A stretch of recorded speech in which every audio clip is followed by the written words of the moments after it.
Folks, welcome to the Jake Feinberg Show.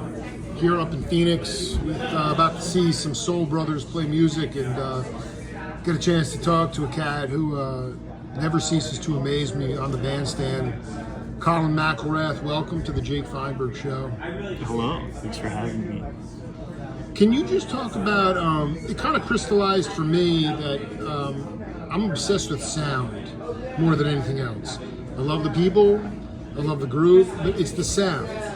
And I just wanted you to talk about how sound, the first time you remember sound in general just having a massive impact on you. I don't know, I've had like a couple experiences recently where, especially at like venues like Tool, these large bands that are playing, and like I heard my first band ever, like seeing a band that's playing with like live tracks where they're like occupying the whole like sonic spectrum, and like that, the two bands, it was Death Heaven, Beach Weather, completely different bands. They just occupied the space like so well that I kind of want to strive to get there. Can you go a little bit deeper about what was unique about that? They're playing with tracks and the band? Yeah, it's like a full live band. Yeah. And so there's already so much being occupied, but I think the tracks just like give a little bit of oomph. Really? No, I dig. I mean, my favorite bands do that too. If you had your way, would they be? I mean, the tracks are inherently percussive, right? Or I mean, you could do melodic stuff too. Maybe like synths and stuff. I feel, I don't know. I would love to strive. I would love to get that like output. Without tracks. But I at this point in my career, I don't know how it's like possible. I think it's just like some growth and some like time spent like studying that. Wow. I mean that from now on. I mean you're not exactly an elder, I mean it's just, can you talk about were you one of those cats that were you bleeding from your fingers playing that upright bass? I mean, a lot of cats say you got to get those calluses and you're on every freaking upright gig at the Century Room, man. Yeah. You're the go-to. So I'm saying, like, you must have bled. Yeah, I mean, it was pretty rough, like the first couple of years. But I mean, I just have like calluses that are not like gonna go away. Right. I think the longest I didn't play upright or an instrument was like 2 weeks when I was in Japan last year.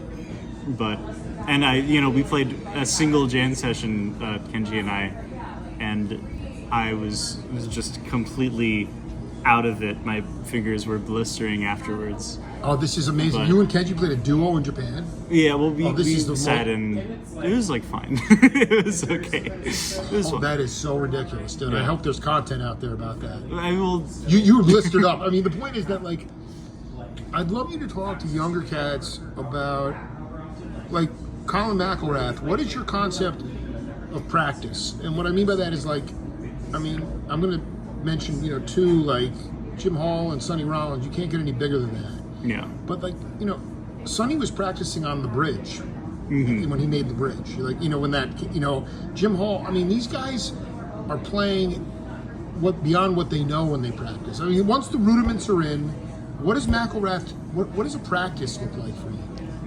I'm a not great example. You don't practice a lot. So, I mean, that's all right.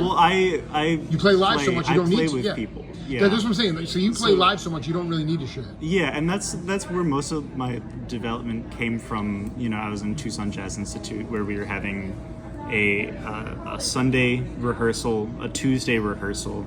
I was going to a trad jam session on Wednesdays. I was going Dixieland. Yeah, a little bit later, but yeah, same vibe. Yeah, I did. And then I was going to a jam session at the Sheraton on Mondays. So that's already like 4 days out of the week where I'm like engaging in that. I would go to like jams at like Espresso Art Cafe or like Epic Cafe when those were still going on. And so it was just like 5 times a week for like 4 hours each, where I would be just playing music constantly. So you really got it out. So, I mean, you were done at that point. I mean, so when you do, so you practice when you're inspired, is that it maybe to a degree? Yeah, I mean, I have a period of practicing after like every like trip, Yeah. where it just like really kicks my ass and I feel like super inspired. the jazz festival is like a good practice point because like so many cool cats come through. But yeah, I just don't have a crazy routine.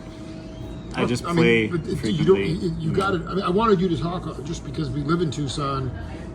What do you think the greatest gift that the Jazz Institute gave you? Was it just relentless rudiments and fundamentals and shedding? Yeah, I mean, just being surrounded by the music all the time. It's not. It's Here's the kind thing. of like This an is the intensive. question. This is the question. With Kenji, not that all these cats went through the Institute, but where did the DIY punk jazz come in? Because all you guys are punk jazzers, dude. That's a good question. Well, like that didn't come from the Jazz Institute, I don't think. No, well, once COVID hit, we started. Kenji and I were just like together all the time, just playing. Sure. We would have a jam session for distance, however many hours after like in this one like bar that would just like we would rehearse for a long time until the sun rose, and so like that was just like so fun, and I loved the hang, and I loved like hanging out, playing music, and like trying to get better, trying to like strive for like a sound, and develop that. You guys shedded till morning. I need to know what bar that is. But Well, not that I could even hang in it. Well, I mean, it was COVID, so we were rehearsing at like Espresso Art Cafe. Yeah. I don't know if That's public information, but I mean, we would just, we had the keys. We would just like practice until the sun rose. Right. Yeah. Right, and then it was. Do you know how lucky we are to have people like you and Kenji and Wheelus and people that are so open? Like it's the fuck it attitude. It's not a pretentious thing. Yeah. I mean, it's not sloppy. Don't get me wrong. It's wickedly nasty, but like, I just noticed with a lot of musicians. I mean, I'm from the East Coast. I'm from New York, and like, no matter what, like, there's plenty of beautiful cats there, but there's also like sort of like there's this like wall there too. Like, almost too cool for school. Yeah. And I just say like, I just feel like that it is one of the most important things to have cats like you guys in town who are like throwing down in the most punk jazz kind of way. Mm-hmm. It's not Ornette Coleman, it's not John Coltrane, it's not Zoot Sims, it's just your own shit. Mm-hmm. And I fucking love that, man. You talk a little bit about like where you feel you need to grow the most as a person or a player. Like, where do you feel like you need to push yourself the most? Yeah, I mean, I really think that I should just shed. Like I feel like I'm pretty good at upright, but my intonation always suffers, and the only way to combat that is like constant, like, Yeah, I wouldn't worry about it until those cats stop calling you for every freaking gig. Yeah, right? I mean, it's like maybe. But like that is true. Like the Arbiture, I remember George Porter saying like his muscles just like he couldn't physically. It's different muscle set with the upright and the electric. Yeah. You feel like. Yeah, so continue. I mean, aside from that, like, I remember interviewing Ron Tutt, who in 1975, he was the drummer for Elvis Presley and Jerry Garcia live. Incredible studio drummer, too. Mm-hmm. And when reggae came along, he got incredibly humbled because, the downbeats were not on the 2 and 4, and he had a shed on that for a long time. Has there any style of music that's kind of humbled you ever in your life? Oh, I mean, like, I've had a brief, introduction to like salsa music, and I love when I hear a music like that's like so, authentic, and like there is like such like a rich like culture surrounding it. I love like immersing myself like in that and like trying to play it as, stylistically accurate as I possibly can. But my first couple of gigs doing that, not that I've played it extensively, it was just the amateur hour for me. But I mean, what are you going to go to Cuba and play on condensed milk cans? I mean, what I'm saying, like but in terms of marinating like in that, it's more that to me is more of a feel. That whole music is feel. Where you just want to be in that gumbo. Yeah. And it's almost like you would want to go down to one of the Middle Islands and if you to immerse yourself and really get into it. Yeah. Well, I love jazz because it's kind of like a stream of consciousness. Yeah. Like the interlocking of like different things that weren't planned happening versus, Latin music where you have this groove and you're trying to like.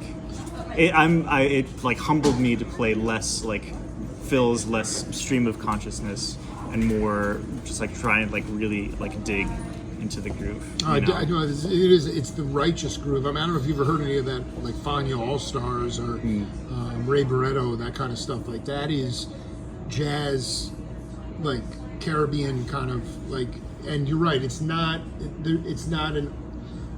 It's just not a. It's not a riffology thing. It's just like deep, but it's also like they put up Manu Dibango, who's an amazing horn player, and he's blowing like motherland Africa shit. You know, you can go out. You can go out in that music. Yeah. Even though it's not that intellectual.